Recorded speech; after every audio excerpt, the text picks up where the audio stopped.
તમને ક્યારેય સવાલ થયો છે ખરો?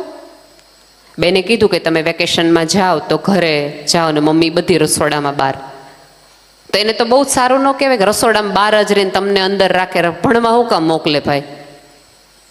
બહાર મજા ન કરે રસોડામાં હિચકે બેસીને? તમને શું કામ એને ભણવા માટે બહાર મોકલ્યા છે? ક્યારે એવો સવાલ થયો છે? એ સવાલનો જવાબ હું તમને આપું. કારણ કે અહીંયા બેઠેલી દરેક સ્ત્રી ભણી હગે હોય તોય તે, હું અહીંથી માંડીને ત્યાં સુધી દરેક સ્ત્રીએ ક્યાંક એની જુવાનીમાં એક વાક્ય સાંભળ્યું છે. ભણી છો તો તને ખબર પડે, કોઈ દી બહાર નીકળી તો તને ખબર પડે. ત્યારે આ બધી સ્ત્રીઓએ ગાંઠ વારી હતી કે હું મારી દીકરીને ભણાવીશ જેથી આવતા ઘરમાં કોઈ પુરુષ એને કઈ ન જાય કે તને ખબર પડે.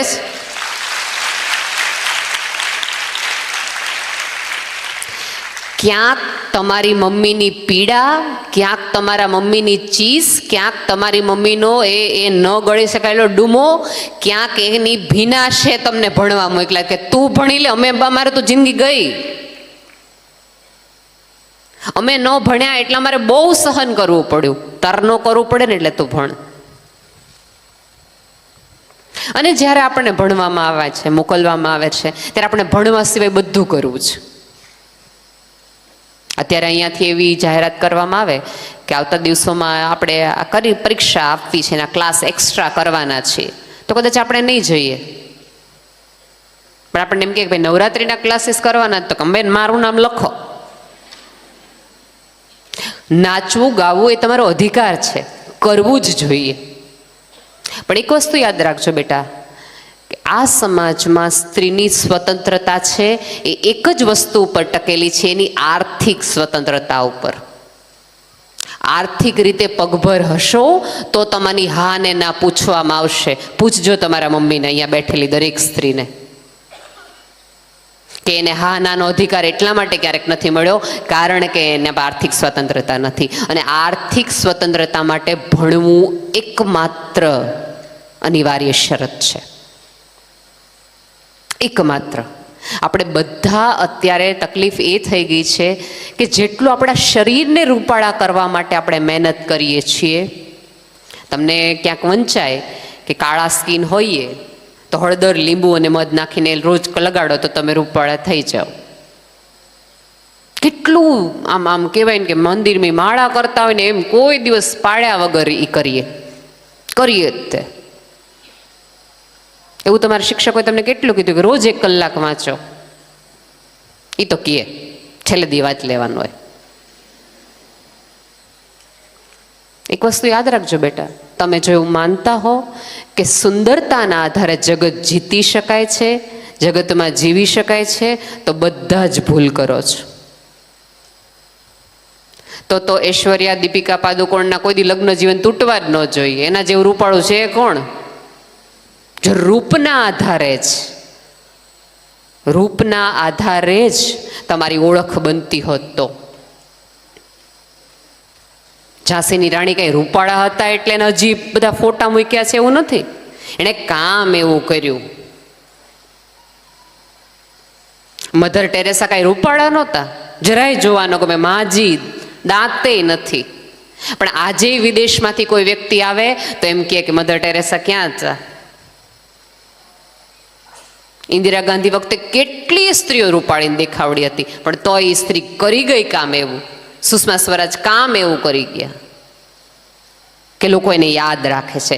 એક વસ્તુ યાદ રાખજો, રૂપના આધારે તમે કોકને એકવાર જોઈ શકો, બીજી ત્રીજી વારે તો પછી તમને પૂછે કે તમે કરો છો શું, અથવા તમે કર્યું છે શું. અને શું કર્યું છે એવો સવાલ પૂછાય છે ને, એટલે તમારા મમ્મીએ તમને કીધું ભણો, એટલે તમને દૂર મોકલ્યા એક રિસ્ક લઈને. એ આમાંની કેટલી સ્ત્રીએ પોતાના કુટુંબ સાથે લડવું પડ્યું હશે, સમાજ સાથે લડવું પડ્યું હશે, ક્યાંક તમારા પપ્પાને મનાવવા પડશે કે ના ના મોકલો દીકરીને ભણવા માટે બહાર, મારી જવાબદારી. સાહેબ, તમારા માટે કોઈક સ્ત્રીએ પોતે રિસ્ક લીધું છે, ત્યાં સુધી તમને જીવવાની મજા આવશે. અને અત્યારે ઓલો બેલ પડે ને, પીરિયડ બદલાય, બેલ પડે છે ને કે મેથ્સના પછી ગુજરાતીનો, ગુજરાતી પછી ઇંગ્લિશ, બેલ પડે પછી ગણિતનો પીરિયડ તમને ન ગમતો હોય એટલે તમે સતત ઘડિયાળમાં જુઓ કે હવે ખાલી 5 જ મિનિટ બાકી, 5 જ મિનિટ. બેલ પડે, ગુજરાતી ગમતું હોય, સરસ બેન ભણાવતા હોય, મજાથી પીરિયડ પૂરો થઈ જાય. બેલ પડે, વિજ્ઞાનનો પીરિયડ, બોરિંગ. સાહેબે પરાણે લખાયું હોય લેસન, જરાય મજા ન હોય. ફરી વાર ઘડિયાળ તરફ ટાક ટાક ટાક ટાક ટાક ટાક જોઈએ આપણે.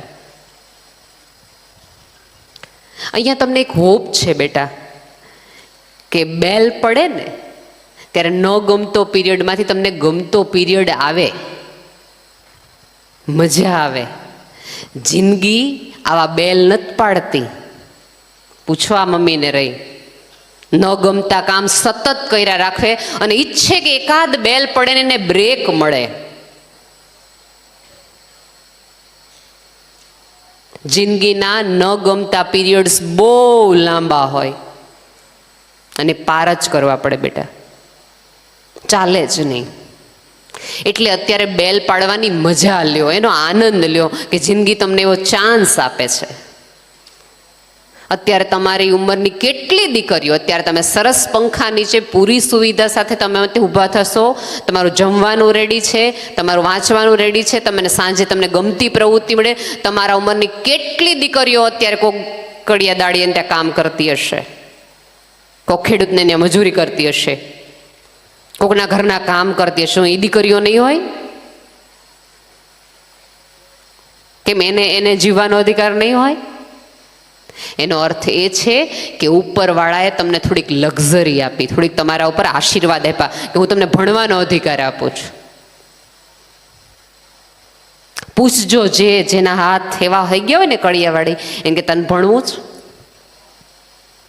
તો એ બધું મૂકીને ભણવા તૈયાર છે. અને આપણને મળ્યું છે ને આપણને ભણવું નથી. અને અત્યાર સુધી તમને બ્રેકનો ચાન્સ મળશે. એક સ્પેલ આવશે પછી કુટુંબ, મમ્મી પપ્પા બધાય કહેશે કે સમય આપ્યો તો જીવવાનો, જિંદગી બનાવવાનો, ઇતિહાસ રચવાનો, ભૂતકાળ ભૂસવાનો સમય આપ્યો તો. એ સમયનું કર્યું શું? સમયનું રોકાણ છે ને એવી જગ્યાએ કરો કે જ્યાંથી તમને સવાયું થઈને મળે.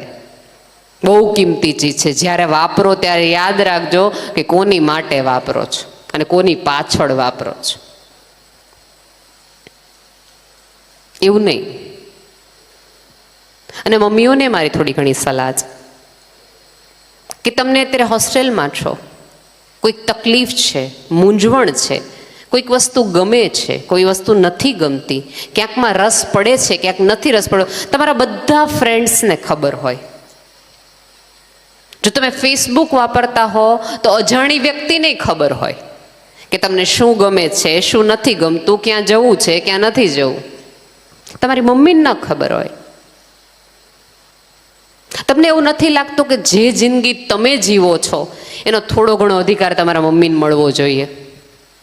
આ એ જ મમ્મી છે કે જેમ તમને પહેલી વાર કાજલ કરી દીધી હતી, તો એ મમ્મીને હવે થોડી આઈલાઇનર કરતા શીખવું. આ એ જ મમ્મી છે કે જેને તમને પહેલી વખત ફ્રોક પહેરાવડાવ્યું હતું, તો એ મમ્મીને હવે અત્યારના ટ્રેન્ડ પ્રમાણેની સાડીની પિન લગાવતા શીખવું. આપણા બધાની તકલીફ એ છે કે આપણે 1975માં આપણો જન્મ, આમનો જન્મ 2000ની સાલમાં અને એમના લગ્ન થશે 2025માં. એટલે 50 વર્ષનો સમયનો ગાળો છે ને એ બહુ ઝડપથી બદલાણો. આપણા મમ્મીઓએ જે આપણને સલાહ આપી હતી એ સલાહના આધારે આપણે હવે એને મોટા કરી શકીએ એમ નથી. આપણા મમ્મી એમ કીધું કે મોઢું બંધ, એટલે બંધ થઈ જતું હતું. આ હવે પૂછશે હું કામ? સમય બદલાણો, વલણ બદલાણું, પેઢી બદલાણી. અને શહેરમાં તો હવે એક જુદી જનરેશન આવી છે, એ જેમને બહુ જ નાની ઉંમર એમ કહી દે કે ઇટ્સ માય લાઈફ.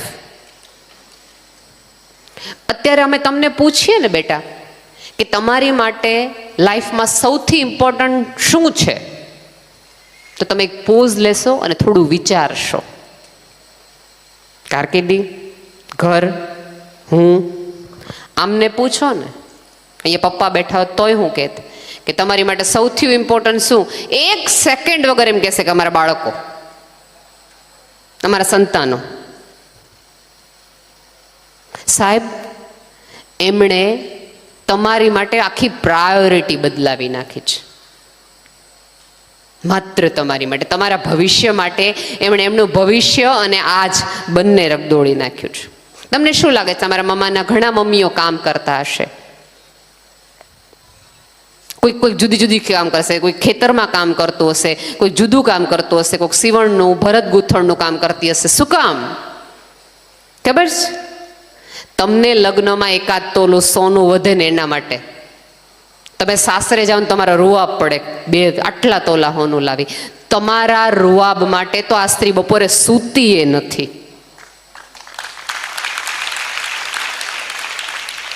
તો તમારી જવાબદારી બને છે કે તમે એનો રૂઆબ સાચવો. એની બપોરમાં ન લેવાયેલી ઊંઘને, એમના વહેલા ઉઠી જવાને, એમના પગના ઘસારાને ક્યારેક સમય આપો.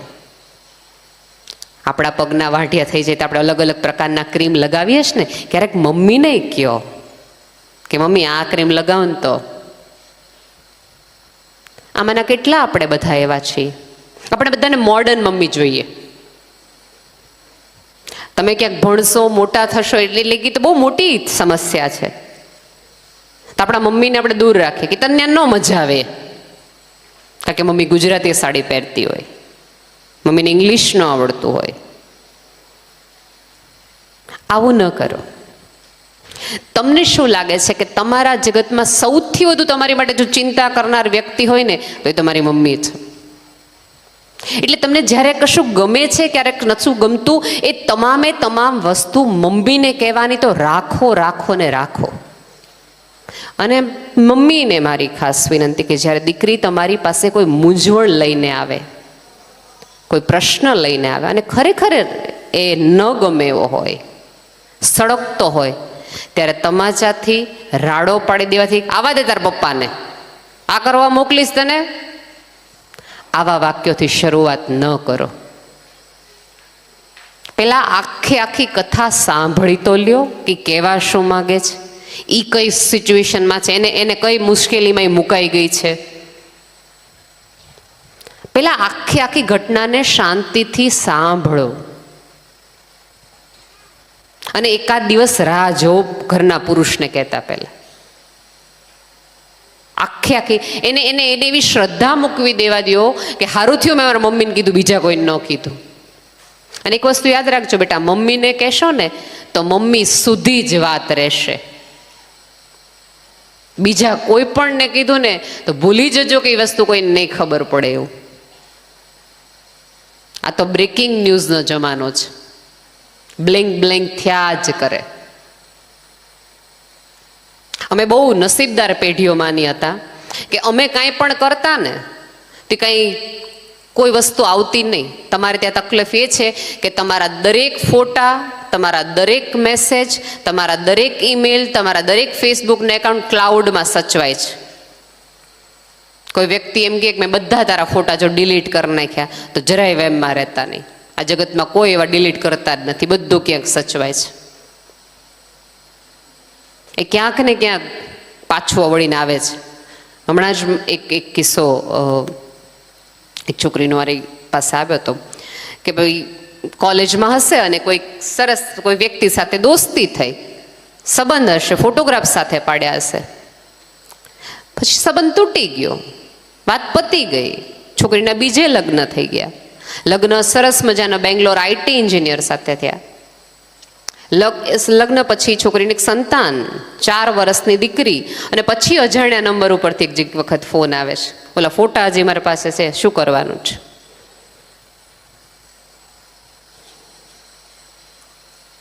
એવું નહોતું કે આ પેઢીમાં અમારે આવું બધું નહોતું, બધાને બધું જ હતું. પણ અમારે ત્યાં કેવું નીચે નામે નહોતું લખવાનું, તમારી લખ્યું એટલે સામેવાળો સમજી જાય. અને પછી દરેક લેટર છે એ હળગાવી જતા હતા ચૂલાની રાખમાં. તમારે ત્યાં સળગાવાનું હવે નથી. વર્ષો પછી ભડકા એના કરવાનું છે. એટલે તમારે જવાબ આપવા પડે એમ છે.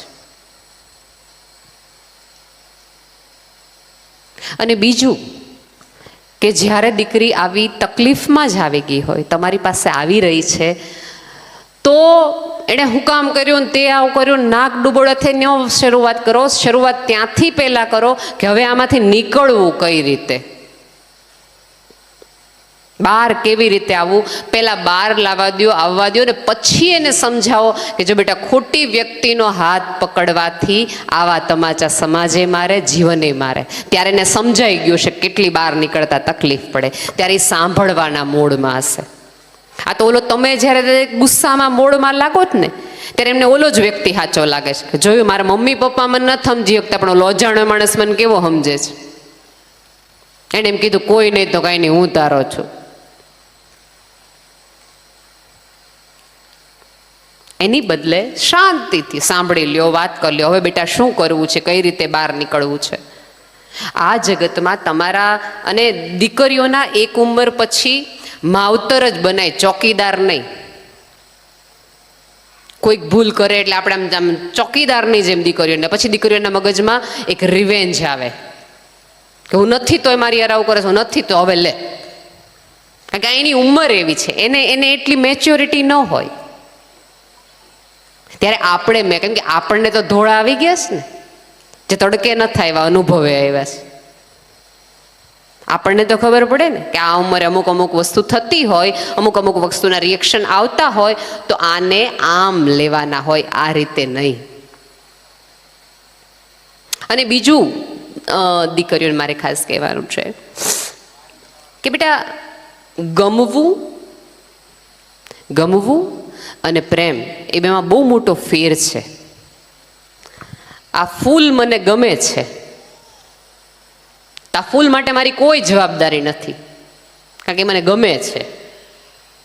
પણ હું ફૂલને પ્રેમ કરતી હોઈશ ને તો આને પાણી પાઈશ, આને ઉછેરીશ, આને મોટું કરીશ, આને કાંઈ થાય નહીં એનું ધ્યાન રાખીશ. તમારા મા બાપ તમને પ્રેમ કરે છે ને કોઈ વ્યક્તિને તમે ગમો છો, એ બેમાં બહુ મોટો ફેર છે. પ્રેમ સાથે જવાબદારી છે, ગમવામાં જવાબદારી નથી. હા,